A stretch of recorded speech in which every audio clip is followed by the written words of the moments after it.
구약 룻기 1장 15절에서 22절입니다. 교독하겠습니다. 나오미가 또 이르되 보라 내 동서는 그의 백성과 그의 신들에게로 돌아가나니 너도 너의 동서를 따라 돌아가라 하니 룻이 이르되 내게 어머니를 떠나며 어머니를 따르지 말고 돌아가라 강건하지 마옵소서. 어머니께서는 가시는 곳에 나도 가고 어머니께서 머무시는 곳에 나도 머물겠나이다. 어머니의 백성이 나의 백성이 되고 어머니의 하나님이 나의 하나님이 되시리니 어머니께서 죽으시는 곳에서 나도 죽어 거기 묻힐 것이라. 만일 내가 죽는 일 외에 어머니를 떠나면 여호와께서 내게 벌을 내리시고 더 내리시기를 원하나이다 하는지라. 나오미가 룻이 자기와 함께 가기로 굳게 결심함을 보고 그에게 말하기를 그치니라. 이에 그 두 사람이 베들레헴까지 갔더라. 베들레헴에 이를 때에 온 성읍이 그들로 말미암아 떠들며 이르기를 이가 나오미냐 하는지라. 나오미가 그들에게 이르되 나를 나오미라 부르지 말고 나를 마라라 부르는 이른 손자가 나를 심히 괴롭게 하셨음이니라. 내가 풍족하게 나갔더니 여호와께서 내게 비어 돌아오게 하셨느니라. 여호와께서 나를 징벌하셨고 전능자가 나를 괴롭게 하셨거늘 너희가 어찌 나를 나오미라 부르느냐 하니라. 나오미가 모압 지방에서 그의 며느리 모압 여인 룻과 함께 돌아왔는데 그들이 보리 추수할 때에 베들레헴에 이르렀더라. 아멘. 옆에 분에게 인사하시죠. 옆자리를 지켜주셔서 감사합니다. 근데 이건 그냥 제 개인적인 생각인데요. 사람을 정말 중심을 보는 게 아니라 외모를 보나 봐요. 미얀마 어린이들이 이렇게 우리 입양하고 있지 않습니까? 여자 어린이들은 단숨에 입양이 끝났습니다. 그리고 큰 여자애들보다 작은 여자애들이 단숨에 끝났고 그 다음 여자애들, 그리고 예쁘게 생긴 남자애들, 그리고 이제 조금 험악하게 생긴 남자애들과 이름이 이상하게 생긴 남자애들만 남았습니다. 여러분, 외모 별거 없습니다. 18절 보겠습니다. 18절. 룻의 굳은 결심을 확인한 나오미가 어떻게 반응하는지 한번 함께 읽겠습니다. 시작. 나오미가 룻이 자기와 함께 가기로 굳게 결심함을 보고 그에게 말하기를 그치니라. 말하기를 그치니라. 말하기를 그치니라. 여러분, 어떤 의미로 들리세요? 말하기를 그치니라. 우리 여성분들이 한번 얘기해 보세요. 남편하고 막 한바탕 했어요. 그러다가 아휴 말자 하고 이제, 그쵸? 그때 말문을 딱 닫았을 때 어떤 심정이에요? 세 가지죠. 상실과 상심이 만든, 그러니까 한마디로 내 영혼이 지쳐서 체념의 침묵. 넌 너대로 살고 난 나대로 살겠다. 이렇게 체념의 침묵. 아니면은 바득바득 우기는 남편을 좀 존중해줘 보자 해서 관계의 물러섬이라고 할 수 있죠. 그래, 내가 생각하기에는 100번 1000번 이렇게 생각되는데 당신이 그렇게 했다고 지금 바득바득 우기니 그래, 한번 이건 나하고 내가 옳다라고 하는 선에서 당신과 내가 금이 가버리면 안 되니까 내가 당신하고 평안한 세월을 살기 위해서 내가 한바탕 물러난다. 이런 관계의 물러섬일 수도 있습니다. 또 하나는 따라합시다. 하나님 앞에서의 멈춤. 현실에 대한 해석이나 상대방에 대한 설득을 잠깐 멈추는 것, 거두는 것입니다. 그 이는 그렇게 계속 이야기하고 있는데 그게 아니라고 나는 이야기하는데 이 둘 사이의 주권자이신 하나님이 개입하셨을 때 저는 저렇게 가자고 나는 이렇게 가자고 하는데 하나님은 결국 어디에 손을 들어주실까라고 하는 주권자의 개입을 놓은 그런 하나님 앞에서의 멈춤일 수 있습니다. 그렇게 본다면 좋게 생각해서 나오미의 입을 다듬은 포기의 마침표가 아니라 기다림의 쉼표가 될 수 있는 거죠. 성경은 이 막막한 고요를 나오미가 말을 그치는 것에 대해서 하나님의 섭리가 스며드는 틈으로 남겨둡니다. 여기서 나오미가 이겨먹었으면 룻이 나오미를 따라올 방법이 있어요, 없어요? 져준 건지 체념한 건지 물러선 건지 하나님의 개입을 바라고 기대한 건지 모르겠지만 아무튼 입을 다물므로 인하여서 룻은 따라오게 돼 있었고, 이 나오미의 인생에 룻은 하나님이 심으신 씨앗으로 따라가서 갈 수 있었다는 말입니다. 그렇죠? 질문 한번 띄워주시죠. 질문으로 이 대목을 한번 생각해 보겠습니다. 시작. 여러분 삶의 어떤 영역에서 말이 멈추었습니까? 한번 대답해 보세요. 여러분은 막 누군가와 옥신각신 얘기하다가 탁 멈춘 적이 있습니까? 여러분은 삶의 어떤 영역에서 말이 멈췄습니까? 계속해서 읽어볼까요? 시작. 그 침묵은 체념입니까? 아니면 하나님 앞에서의 멈춤입니까? 계속해서요. 나는 지금 무엇을 마침표로 끝내고 있으며 무엇을 쉼표로 남겨두고 있습니까? 예, 거두어 주셔야 됩니다. 네, 이해하셨죠? 딱 해석을 마치고 마침표를 딱 찍냐, 말을 마치고 내 생각을 거두고 해석과 관찰과 정의를 거두고 위에 계신 분의 개입으로 인하여서 저와 나 사이에 대한 궁극적 답을 마련해 갈 것이라는 확신 안에서 마침표를 쿡 찍어대는 것이 아니라 쉼표로 남겨두는 것이에요. 여러분, 나오미의 심리를 들여다보실 수 있었으면 좋겠어요. 나오미는 지금 여러분 생각하시기에 나오미가 룻이 하나님께서 나오미의 인생 안에 심으신 은혜의 씨앗이라고 하는 것을 알아차렸을까요? 못 알아차렸을까요? 룻이 장차 보아스를 만나고 보아스가 오벳을 낳고 그래갖고 다윗을 낳고 예수를 낳을 것을 나오미가 알았을까요? 몰랐을까요? 몰랐어요. 아무것도 몰랐단 말이에요. 알았다면 이렇게 행동하지 않았을 거예요. 좋아요. 이건 알 수 없다라고 한 발 물러서요. 그런데 한사코 시어머니 가서 어떤 결과를 낳을지 모르는 그 두려운 선택을 하면서 한사코 시어머니를 붙잡겠다라고 하는 룻에 대해서 지금 시어머니가 한마디 감사의 말, 고맙다, 이렇게 말을 내비치고 있지를 못하다라고 하는 것이에요. 며느리가 측은하고 안타깝기는 하나 베들레헴으로 돌아갔을 때 지난 룻기 설교에 그랬잖아요. 나오미의 마음속에서 모순이 느껴진다고, 이율배반이 느껴진다고. 지금 이스라엘의 품 안으로 들어왔어요. 모압은 이스라엘의 총회에 들어오지 못한다라고 해서 이방 여인을 며느리로 맞아들인 그 자체가 이미 잘못된 선택이라고 할 수 있지만 이미 벌어진 일이고, 그렇게 들어온 10여년을 통해서 룻 안에 또 자기 고향으로 쫓아간 오르바 안에 하나님의 무엇이 어떻게 담겨 있을지 모르는 일이에요.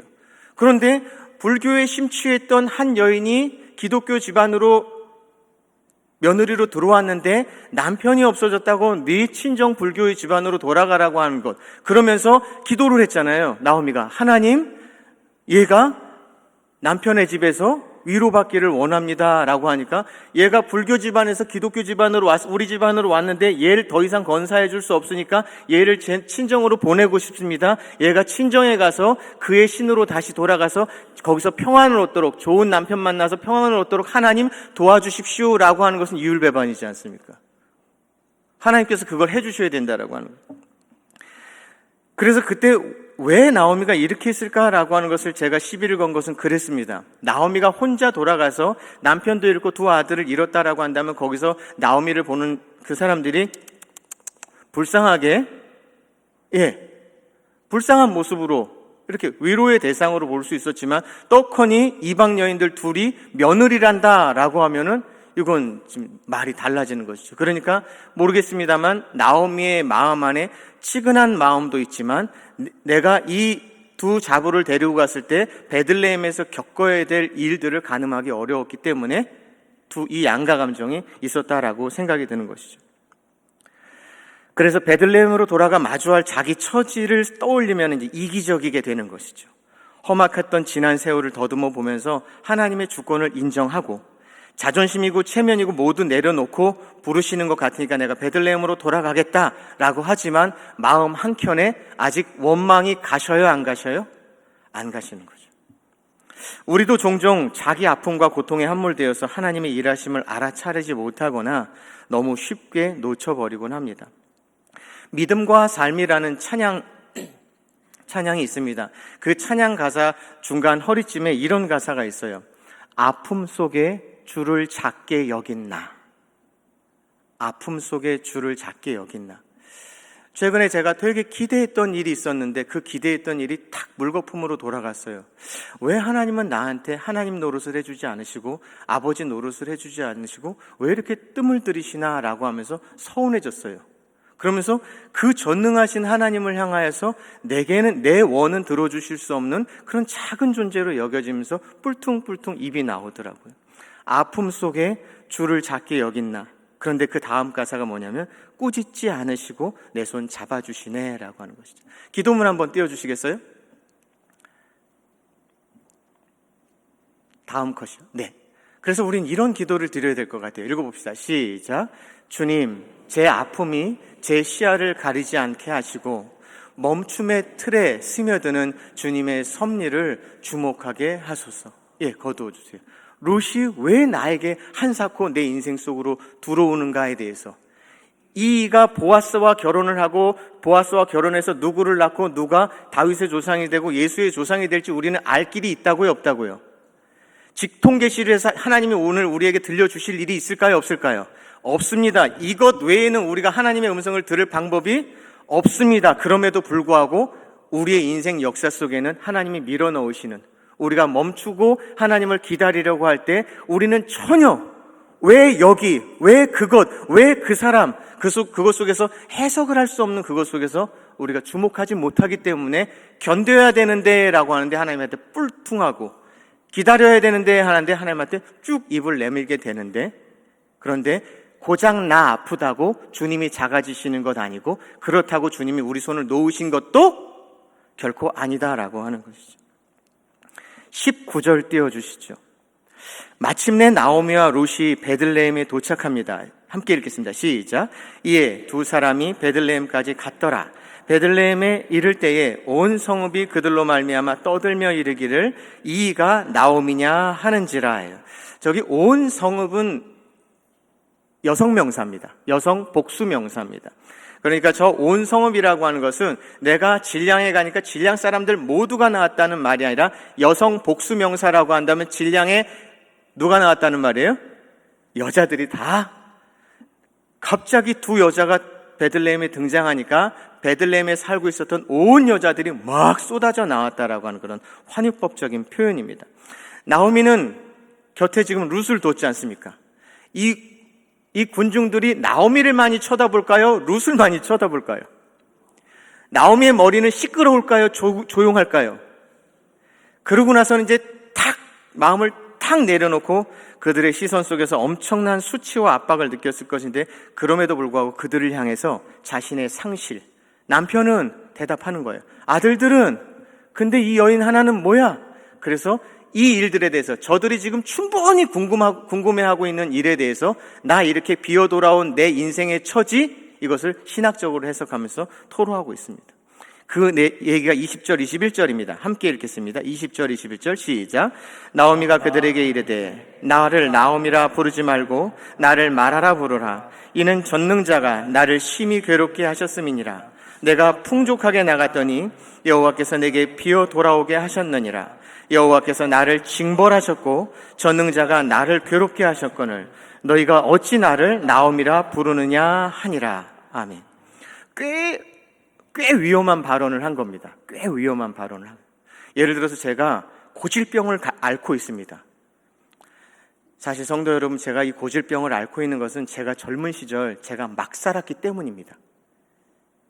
이게 진실한 고백이 되기도 하지만 이 시간 제가 이렇게 발언을 하는 순간 여러분들은 제 설교에 대해서 귀가 막히고 뭘 생각하시겠어요? 뭘 하면서 막 살았을까를 추측할. 저게 여자가 열이었을 거야, 깡패였을 거야, 집도 한 10번 나갔을 거야, 막 생각할 거 아닙니까?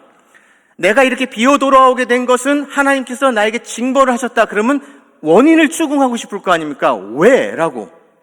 그러면 나오미의 자신의 과거에 대해서, 그리고 지금 현재에 대한 모습에 대해서 수많은 추측들이 난무하겠죠. 해석이 난무하겠죠. 그러면서 그래서 그랬을 거야 라는. 제가 막 살았습니다. 추측해 보세요. 어떻게 막 살았을지. 그래서 그로 인하여서 사회적 낙인이 찍힐 수 있고 소외를 당할 수도 있고 공동체 안에서 배척을 당할 수도 있습니다. 실제로 이제 지금 온 성비라고 하는 베들레헴의 여인들이 방금 등장했잖아요. 그리고 나서 이 베들레헴 여인들은 나오미하고 관계를 끊습니다. 나오미하고 공동체적 관계, 그 사회적 관계가 끊어집니다. 나오미의 인생, 룻의 인생에 남자들만 등장합니다. 종들만 등장합니다. 나오미에게 어떤 여인들도 등장하고 있지 않다가 나중에 4장 14절에 가보면 보아스와 룻이 딴딴따다 해갖고 아들을 낳았다라는 그 소식을 듣고 여인들이 막 나와서 나오미에게 아들을 안겨줬다라고 하면서 와, 그때서야 이 여인들이 나오미하고 다시 신분을 맺기 시작합니다. 그러니까 나오미의 발언은 상당히 위험한 발언이었습니다. 방금 전에 말씀드렸던 찬양 있지 않습니까? 그 다음 가사가 이렇습니다. 아픔 속에 주를 작게 여긴 날 꾸짖지 않으시고 내 손 잡아주시네. 오직 주님 안에 두려움 없네. 고난을 통해 날 만드심을 믿네. 뭘 통해 날 만드신다고요? 고난을 통해예요. 나오미가 자기에게 전혀 이득될 것이 없는 발언을 했지만 나오미의 고백 속에는 하나님의 주권에 대한 인정이 있어요. 인정이 있긴 해요. 그리고 자신의 처지에 대한 내려놓음이 분명히 비쳐요. 그러니까 고난을 통해 날 만드심을 믿네. 그래서 하나님이 그렇게 하신다라고 하시니까 내 인생에 여기에 결론을 이렇게 마침표로 찍어주시니까 낸들 어떡하겠어. 그래서 내가 요 모양 요 꼴이 된 것에 대해서 난 하등 뭘 시비 걸고 싶은 마음은 없어해요. 그래서 나오미의 마음은 여기까지는 빚어진 거예요. 요만큼까지는. 그러니까 하나님께서 자신의 삶을 주관하시고 인생의 결론이 결국 누구에게 달려있다? 하나님께 달려있다라고 하는 것을 입으로는 시인한 거예요. 요 정도 신앙까지는 같습니다. 그런데요, 하나님에 대한 인식이요, 하나님은 이러한 분이시다.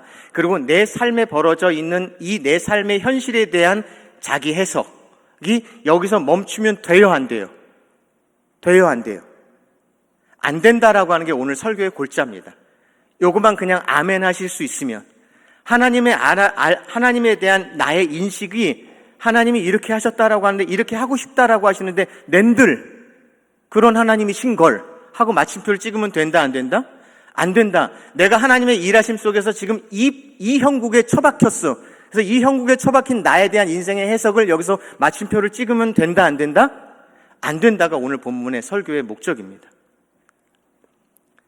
왜? 해석의 결론은 누구께 있다? 인생의 결론은 누구께 있다? 하나님께 있기 때문입니다. 잘 아시는 내용. 별것도 아닌 걸 지금 제가 너무 어렵게 얘기하고 있습니다. 자, 20절 보시죠. 나오미가 지금 군중들을 향해 자신을 뭐라고 부르라고 하나요? 나를 나오미라 부르지 말고 마라라. 마라라고 하는 뜻은 관주에 보시면 괴로움이라는 뜻이라고 관주에 나와 있습니다. 나오미는 지금 자신의 존재 자체를 괴로움으로 규정하고 있습니다. 기쁨이라는 뜻의 나오미의 이름을 버렸습니다. 그리고 스스로 마라, 괴로움이라고 자기의 인생을 정의하고 있습니다. 그런데 인간의 자기 규정이 하나님의 최종 규정이 될 수 없습니다.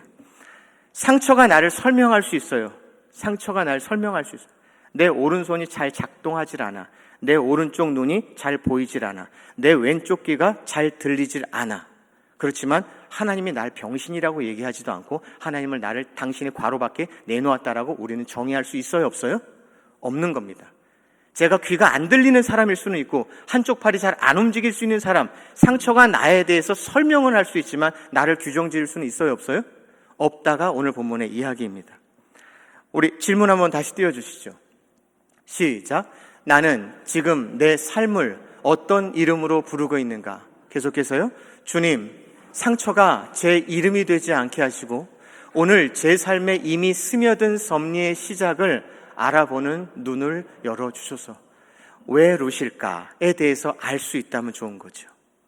왜 또 1년을 기다려야 하는가? 그것을 알아볼 근데 우리는 스스로 알 수는 없다고요. 그런데 알 수 있는 방법을 하나님께 기도해서 듣는다가 아니라 이렇게 알 수 없는 속에서도 나오미가 지금 알아차려요, 못 알아차려요? 보아스를 만나고 이렇게 저렇게 할 때까지 못 알아차려요. 요셉이 자기가 팔려간 것, 그 우여곡절을 다 이해해요, 못 이해해요? 못 이해해요. 형들이 와갖고 이렇게 했을 때에서 그제서야 이해를 한 거예요. 그렇지만 그것을 이해 못하는 나오미가 룻을 이해하지 못했고 조셉이 자기 인생의 그 우여곡절을 다 해석할 수 없었어도 요셉은 하나님이 사용하세요, 안 사용하세요? 나오미는 여전히 하나님의 장중에 있어요, 없어요? 있어요. 그러니까 보여주세요라고 기도하고 알아차릴 수 있게 해주세요라고 기도하고 주목할 수 있게 해주세요라고 하는 것은 최소한 성경을 본 나의 몸부림일 뿐입니다. 그걸 못 봤다고 해서 우리가 죄인이 아니고 우리가 안신자가 아닌 겁니다. 그러니까 우리는 나오미를 향해서 신적 기다림을 가질 수 있는 겁니다. 내 인생에 찾아온 이 사건은 나는 구분 못해. 근데 저 권사님이 날 쳐다보니까 목사님 곁에 이 일은 이런 것 같아요. 잘난 척은? 근데 그 말이 맞는 거예요. 우리 그렇잖아요. 내 인생에 벌어진 일 내가 잘 해석해요? 근데 미련하다 싶은 어떤 사람이 농담처럼 던진 말이 사실은 하나님의 음성일 때가 얼마나 많은지 모르는 것이죠. 여러분, 마라 하면 무엇이 떠오르십니까? 마라. 쓴물. 감사합니다. 출애굽기 15장 22절 23절 띄워주시죠. 홍해를 지난 뒤 사흘길입니다. 백성이 마라에 이르렀으나 물이 어떻게 해서? 써서 마시지 못해요. 함께 읽겠습니다. 시작. 모세가 홍해에서 이스라엘을 인도하며 그들이 나와서 수르 광야로 들어가서 거기서 사흘길을 걸었으나 물을 얻지 못하고 마라에 이르렀더니 그곳 물이 써서 마시지 못하겠으므로 그 이름을 마라라 하였더라. 나오미는 자기의 인생을 뭐라고 규정하고 있냐면 따라합시다. 먹지 못할 쓴물. 그런데요, 하나님께서 당신의 사람들을 부르시고 보내실 때 종종 그 이름을 바꿔주신 인물들이 있어요. 누구 있을까요? 야곱, 아브라함, 사라, 바울, 베드로, 여호수아 이렇게. 근데 바울은요, 본인이 바꿨는지 하나님 바꾸라고 했는지 그 좀 불투명하긴 하지만 아무튼 그렇게 바뀌었어요. 그런데 부르심과 보내심에 합당한 정체성의 변화를 위해서 하나님이 종종 이름을 바꿔주신 인물은 있지만 스스로 이름을 바꾼 인물은 있어요, 없어요? 나오미 외에 성경에는 아무도 등장하지 않고 있습니다. 나오미의 탄식 속에는 하나님의 절대 주권에 대한 인정이 있다라고 했습니다. 그리고 자신의 처지에 대한 이런 인생의 결국을 맞닥뜨린 것에 대해서도 내려놓았다라고 했습니다. 그럼에도 불구하고 이 나오미에게서 참 귀하게 여겨지는 것은 무엇이냐면 자신이 겪은 고난을 우연이라고 얘기하지 않고 있어요. 그리고 지금 남편 탓도 안 하고 있어요. 남편 탓 안 하는 아내들 되시길 축복합니다. 지금 엘리멜렉이 데리고 내려왔잖아요. 그런데 그 얘기를 꺼내고 있지 않아요. 그리고 하나님의 섭리와 연관지어서 해석하려고 해요. 그럼에도 불구하고 그녀의 탄식 속에는 하나님에 대한 원망, 반항감, 그리고 뭐가 있을까요? 악감정이 뒤섞여 있는 거죠. 역경과 고초를 통해서 하나님의 주권에 대한 경험은 있지만 하나님의 선하심에 대한 경험이나 안목은 부족한 거죠. 제가 이 룻기 설교를 처음 했을 때 제가 이렇게 질문한 바 있습니다. 나오미는 하나님께서 자기를 이렇게 괴시고 끌어안으시고 자기의 인생을 이렇게 토닥토닥 어여쁘게 만들어 가시는 선하신 하나님에 대한 경험이 많을까요? 적을까요? 적습니다. 어쩌면 없는지도 모릅니다. 왜냐하면 하나님이 그런 일을 안 하셨다라고 하기보다 여러분 바닷가 가서 파도를 이렇게 보시면요, 파도가 같은 파도가 밀려오는 적이 있나요? 없습니다. 없습니다. 밀려갈 때도 또 다른 모양입니다. 인생 여러 가지 얼굴로 찾아오는데요, 이렇게 해서 아프기도 하지만 밀려가면서 낫기도 하고 이렇게 해서 더 아프기도 하지만 그러면서 진짜 신기한 일이 생기기도 하고 막 이래요. 우리 현일 목사님 내일 새벽 설교할 설교 본문이 날아가 버렸대요. 속으로 쌤통이다. 그러고 있는데 우리 미란 선생님이 동생이 착 찾아오시더니만 목사님 그러더니 저 오늘부터 2부 예배 방송실을 섬기겠습니다. 했더니 설교 날아간 건 온데간데 없어요. 아니 이런 속상함을 이렇게 덮어주시다니 했어요. 그러니까 이렇게 아팠지만 그렇게 덮으시는 은혜 속에서 나오미가 오늘 이렇게 확 아파. 이렇게 아파. 그런데 그 끝에 이런 결론을 내셨다라고 하는 하나님의 선하심을 경험했거나 그렇게 해석하실 수 있었다면은 지금 나오미는 마라로 마침표를 찍겠어요? 안 찍겠어요? 안 찍겠는 거죠. 안 찍겠는 거죠. 오늘 설교의 초점은 바로 이런 대목들입니다. 하나님의 주권에 대한 경험은 있지만 하나님의 선하심에 대한 경험이나 안목이 부족한 겁니다. 그러니까 이런 거죠. 하나님이 살아계신 건 알겠어. 그런데 그 하나님이 나를 사랑하시는지는 모르겠어. 하나님이 살리시기도 하고 죽이시기도 하는 것은 알겠지만 하나님이 날 살리시기 위해서 당신이 죽었다라고 하는 것은 결코 감이 오질 않아요. 아주 삐딱한 거죠. 이런 신앙의 이해, 이런 하나님에 대한 이해는요, 그 하나님이 내 인생에 호의를 베풀어준 흔적은 거의 없다라고 그냥 탁 치부해 버리는 거죠. 이렇게 되면 우리 마음에 뭐만 남냐면 쓴뿌리만 남습니다. 쓴뿌리만. 인생이 괴로움이 되고 맙니다. 쓴물로 마치고 맙니다. 그러나 하나님은 나오미의 삶에 마라라고 하는 마침표를 찍을 뜻이 없으십니다. 하나님은 고통의 문장 끝에 쉼표를 두시고 그 여백으로 섭리의 시작을 스며들게 해서 룻을 밀어 넣으셨고 이방 여인 한 사람을 통해서 하나님은 헤세드의 통로가 열리고 보이지 않는 손길로 나오미의 따라합시다. 내일을 다시 엮고 계시다. 그런 거죠. 우리 질문 한번 다시 띄워주시겠어요? 시작. 나는 지금 내 삶을 어떤 이름으로 부르고 있는가? 상처가 붙인 마라인가? 하나님이 보존하신 나오미인가? 주권을 인정했으나 선하심을 아직 의심하며 해석을 서둘러 닫고 있지 않은가?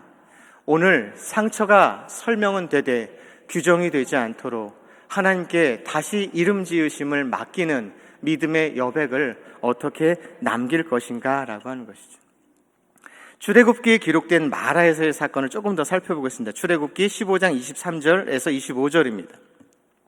마라에 이르렀더니 그곳 물이 써서 마시지 못하였고 백성이 원망하며 모세가 여호와께 부르짖었더니 여호와께서 그에게 한 나무를 가리키시니 그가 물에 던짐에 물이 달게 되었더라. 거기서 여호와께서 그들을 위하여 법도와 율례를 정하시고 그들을 시험하시느니라.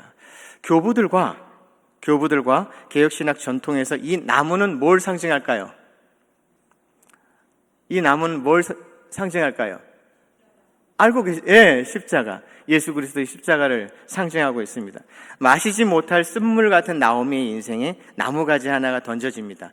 나오미 시대에는 예수 그리스도의 십자가가 없었고 룻이라고 하는 그 나무가지가 나오미의 인생에 던져집니다. 룻의 믿음의 결단과 헌신은 나오미의 쓴맛을 단맛으로 바꾸는 통로가 됩니다. 더 깊이 보면요, 하나님은 이 여인의 순종을 통해서 다윗의 길을 여셨고 마침내 예수 그리스도의 계보를 잇게 하십니다. 그러니까 룻의 헌신이라고 하는 것은 단지 한 가정의 심리적 위로가 아닙니다. 그러니까 여러분이 지금 나오미 마라와 같은 형편에 처하셨습니까?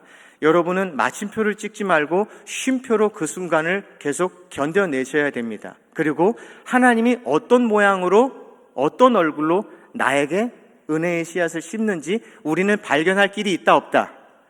그런 눈의 실력이 있다 없다. 없어도 나오미는 나옵니다. 날 마라라 불러달라고 하지만 성경이 마라라고 부른 적이 있어요 없어요?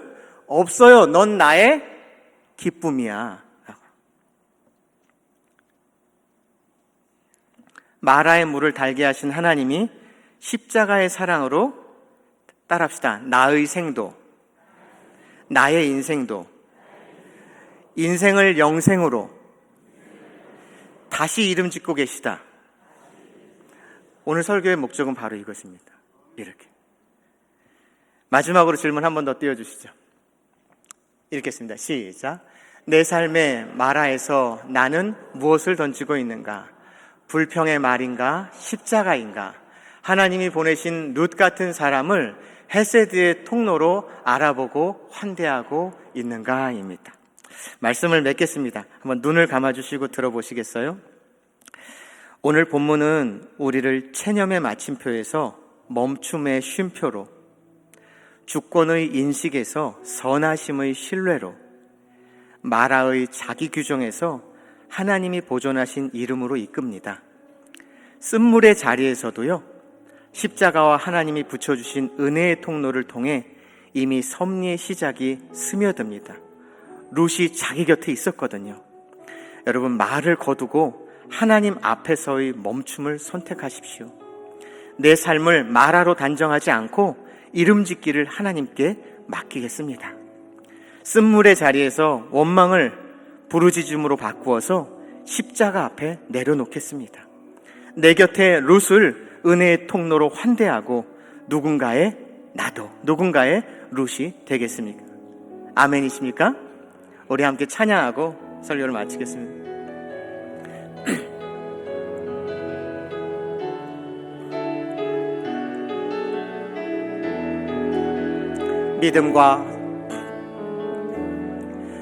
믿음과 삶을 살아내는 실력이 너무나 다른 내 모습을 볼 때에 이 모습도 주가 사랑하실까? 자신 없는 내 모습 그저 주님 앞에 있네.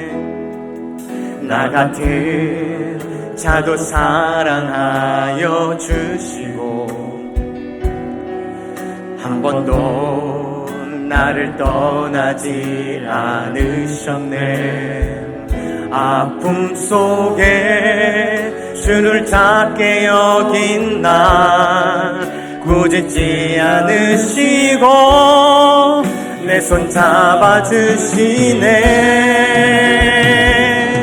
오직 주님 안에 두려움 없네. 고난을 통해 날 만드심을 믿네. 주님만이 내 모든 것 되시네. 주의 강한 손 날 붙드시네. 오직 주님 안에 소망 있네. 내 삶을 통해 날 구원받으신 주님만이 내 모든 것 되시네. 주의 선하심 나 노래하. 다시 한번 불러볼까요? 믿음과 삶을 살아내는 실력이 너무나 다른 내 모습을 볼 때에 이 모습도 주가 사랑하실까? 자신 없는 내 모습 그저 주님 앞에 있네. 나 같은 자도 사랑하여 주시고 한 번도 나를 떠나지 않으셨. 아픔 속에 주를 작게 여긴 날 꾸짖지 않으시고 내 손 잡아주시네. 오직 주님 안에 두려움 없네. 고난을 통해 날 만드심을 믿네. 주님만이 내 모든 것 되시네. 주의 강한 손 날 붙드시네. 오직 주님 안에 소망 있네. 내 삶을 통해 영광 받으신 주님만이 내 모든 것 되시네. 주의 선하심 나 노래하네. 주님만이 내 모든 것 되시네. 주의 선하심 나 노래하네. 우리 마중물 기도로 설교를 마치겠습니다. 시작. 하나님, 우리의 인생이 때로는 마라의 쓴물처럼 쓰디쓰게 느껴질 때가 있습니다. 실패와 상실, 고통, 고통과 두려움 속에서 우리 스스로를 괴로움이라 규정하며 낙심과 원망에 머물고 싶을 때가 있습니다. 그러나 하나님, 나무가 쓴물을 단물로 바꾸었듯 우리의 상처와 아픔도 주께서 바꾸실 줄 믿습니다. 주님의 절대 주권을 인정할 뿐 아니라 그 사랑의 선하심까지 붙들게 하옵소서. 우리 곁에 룻과 같은 은혜의 동행자를 붙여주심에 감사합니다. 또한 우리 자신도 누군가의 인생에 쓴물을 단물로 바꾸는 가지가 되게 하옵소서. 내 인생의 이름을 말하라 부르지 않고 십자가 안에서 새 이름과 새 정체성을 누리게 하옵소서. 공황과 우울, 상실과 두려움 속에서도 우리를 꾸짖지 않으시고 손잡아 주시는 주님을 신뢰하며 친구와 신부로 살게 하옵소서. 우리의 구주 되신 예수님의 이름으로 기도드립니다.